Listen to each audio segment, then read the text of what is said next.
Красотень. 31 декабря. Новогодний костик, да? Да. Идет Как? снежок. Приятно вообще.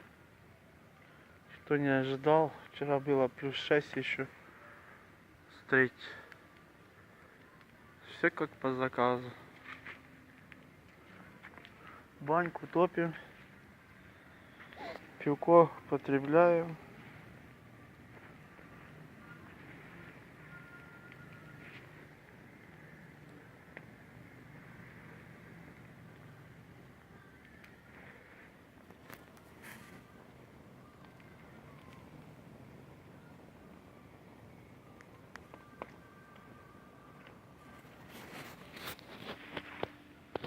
Кум. Огонь. Да. Огонь. Наша любимая стихия. Особенно под шашлычок.